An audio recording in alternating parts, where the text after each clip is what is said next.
Hello, this is from lesson number 4, and this is part 3. And again, there's a typo. It shouldn't be laws of triangles, it should be algebraic method. All right, so I've had a couple people asking about how to do the algebraic method. This particular example, I'm going to take it up and I'm going to go in slow motion, so this is why the video is a little bit longer. When we do algebraic method, we are essentially adding the x components together. So we add the x components together, and then we do the same for the y. So what we're essentially doing is we are taking those two triangles, and we are creating a larger right angle triangle, which allows us then to find our possible solution. So the only way to find the x components is to create a right angle triangle. So again, I'm going to go in slow motion here, and we're going to skip some steps a little bit later on. So in order to find the x and y components, we go ahead and use our SOHCAHTOA. Okay, so we know our SOHCAHTOA. And in this case, when we label this triangle, if this is our reference angle, we know the hypotenuse in this case is 10. So we want to find the adjacent and the opposite for the y component. And when you do that, all right, so let's look at the adjacent for a second. Cos theta equals a over h, where the adjacent side is simply equal to your hypotenuse multiplied by cos theta. So that would mean for this particular one up here, the adjacent, or the x component, is just 10 cos 20. So 10 cos 20 is my x component.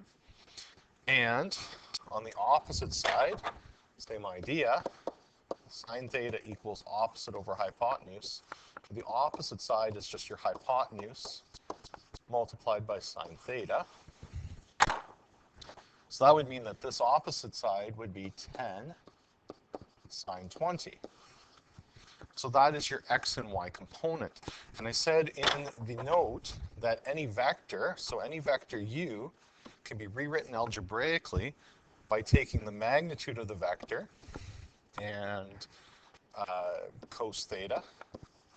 And this gives you your x component plus the magnitude of the vector sine theta j. So this is your x component. This is your y component. And you can see that just from using SOHCAHTOA, that's how we got those particular components. And that's how we calculate the length of the opposite and adjacent sides. All right. Now, we don't need to do all of these steps in the algebraic method because all of this is set up. So this first part here is just me doing the explanation why. What you can now do with that information is you can set up your stacked addition. And this is why the algebraic method is so nice, because it doesn't matter how many vectors you have, you can add as many as you want just by doing the stacked addition. So down here, this is what I would do. I know that for this particular question, I want to find the resultant of u plus v. So I start my stacked addition by saying vector u plus vector v is going to give me my resultant. So now I'm going to line up my x components, and my x components are just the magnitude. So for that first triangle, the x component was 10 cos 20 I. If I look at the second one, the x component, I don't have to go through all that process because I know the x component is just going to be the hypotenuse, or the magnitude of that vector, which I've drawn over now. I think it's a 6. So that's my magnitude. Cos of the angle, so cos 80. So it translates to an algebraic vector just like that. So those are my x components. And again, I'm going to box this. You don't have to do it for your solution. So those guys can be added together because they're my x components. That's like saying that they have the same units or the same variables. So you can use, think of it as collecting like terms. Now, this is the part where it's a little bit tricky, because for this triangle right here up in the top left, that I'm doing in blue, the y component okay, is negative. So it's like a road map. So you move positive x-axis, but then you move down, so negative y-axis.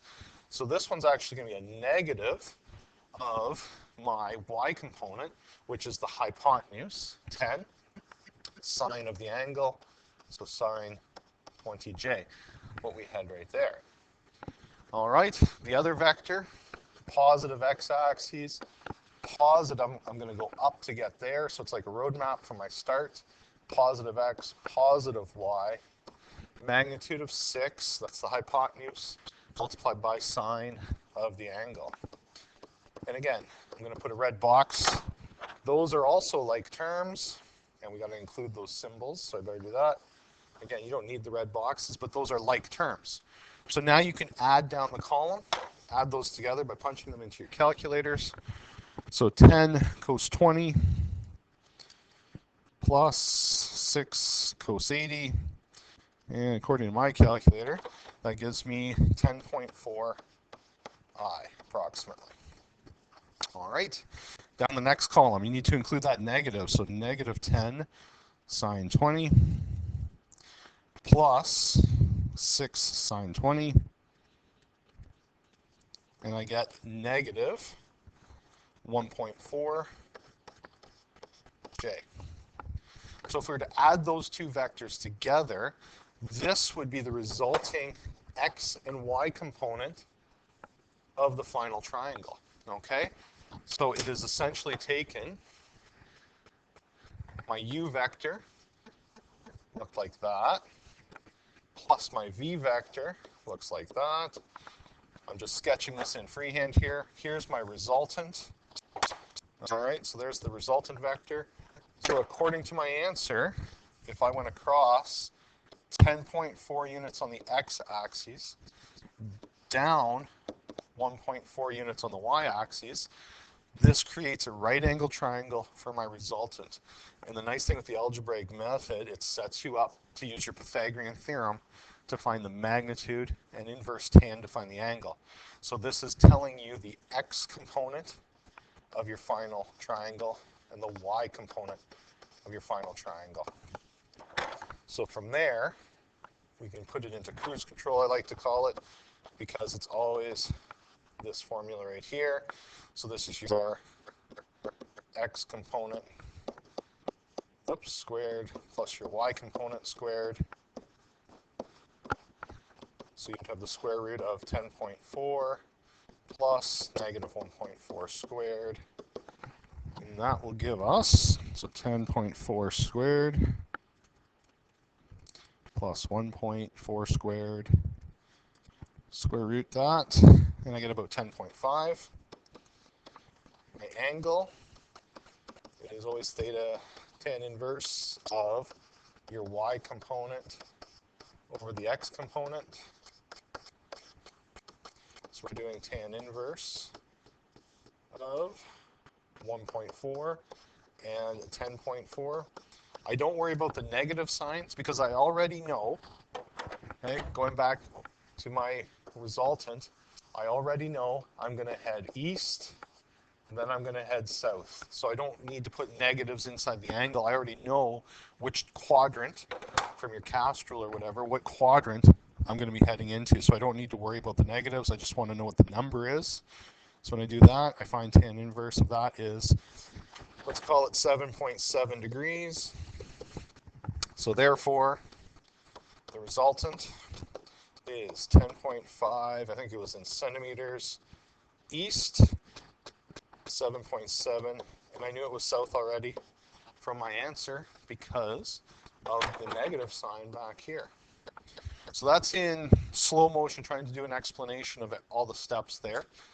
If you look at the next example, I'm going to do the second question in the homework here. You can see it. I'm going to do that one at what I'd call normal speed. So hopefully that answers your questions as to how you're supposed to do or how you're to do the algebraic method.